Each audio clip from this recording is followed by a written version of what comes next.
दोस्तों, दिल्ली सरकार में मंत्री रहे सत्येंद्र जैन की मुश्किलें बढ़ सकती है। 2000 करोड़ रुपए से अधिक के क्लासरूम घोटाला मामले में 6 जून को एसीबी ने सिविल लाइंस स्थित अपने मुख्यालय में सत्येंद्र जैन को बुलाकर 5 घंटे तक पूछताछ की। जैन से 35 से ज्यादा सवाल पूछे गए। इसमें एक सवाल का भी वह सही तरीके से जवाब नहीं दे पाए। आम आदमी की पार्टी के जब दिल्ली में सरकार थी तो सत्येंद्र जैन मंत्री थे। इससे पहले सत्येंद्र जैन दिल्ली की बीजेपी सरकार पर निशाना साधते हुए आरोप लगाया कि भ्रष्टाचार निरोधक ब्यूरो जो एसीबी है उसके द्वारा तलब किए जाने पर वह दोषारोप का खेल खेल रहे हैं। जैन का दावा है कि बीजेपी सरकार पिछले 3 से 4 महीने में कुछ भी करने में विफल रही है और आरोप लगाया कि बीजेपी ने स्कूल फीस बढ़ा दी। खुद उनके और मनीष सिसोदिया जैसे आप नेताओं को तलब किया जिन्होंने दिल्ली में स्कूल के बुनियादी ढांचों में सुधार किया। जैन ने यह भी कहा कि भ्रष्टाचार निरोधक ब्यूरो को उनके खिलाफ कोई सबूत नहीं मिला। सत्येंद्र जैन का कहना हुआ कि जब से दिल्ली में बीजेपी की सरकार बनी है पिछले 3 से 4 महीने में उन्होंने कुछ नहीं किया है। स्कूल की फीस बढ़ी है और दिल्ली में स्कूल के बुनियादी ढांचे में सुधार नहीं हुए हैं और नहीं होने वाले हैं। मनीष सिसोदिया और मुझे जो तलब किया जा रहा है वे लोगों का ध्यान भटकाने के लिए है, अब भटकाना चाहते हैं।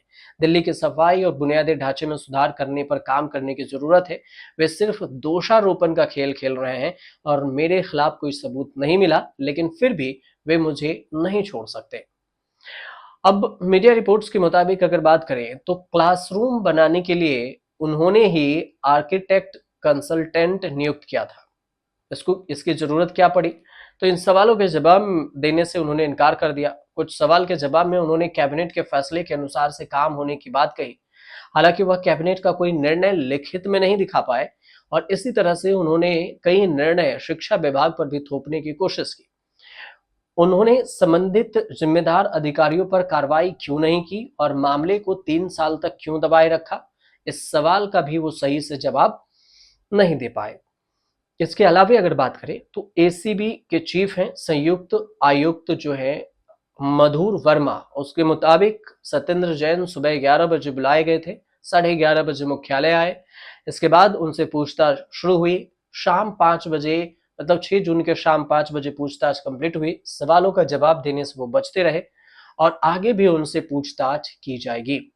सत्येंद्र जैन ने पूछे गए सवालों का जो जवाब दिया, अगली बार उसके डॉक्यूमेंट्स लेकर आने को कहा गया है।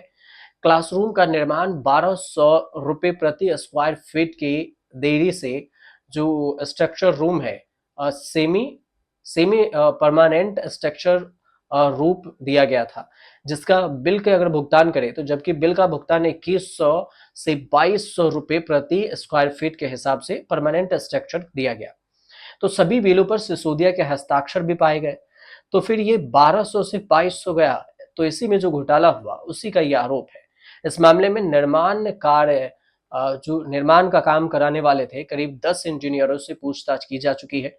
एसीबी ने दोनों नेताओं के खिलाफ सरकारी स्कूलों में 12,748 कक्षाओं के निर्माण में 2000 करोड़ रुपए से अधिक के घोटाले को लेकर करीब 2.5 माह पहले केस दर्ज किया था। 2019 में एसीबी को सरकारी स्कूलों में 2892 करोड़ रुपए की लागत से 12,748 कक्षाओं के निर्माण में भ्रष्टाचार से संबंधित शिकायत भी मिली थी। अब दिए गए जो टेंडर है उसके मुताबिक से एक क्लासरूम के निर्माण की लागत होती है लगभग 24,86,000 रुपए बताई जाती है, जबकि दिल्ली में ऐसे कमरे आमतौर पर 5 लाख रुपए में बनाए जाते हैं।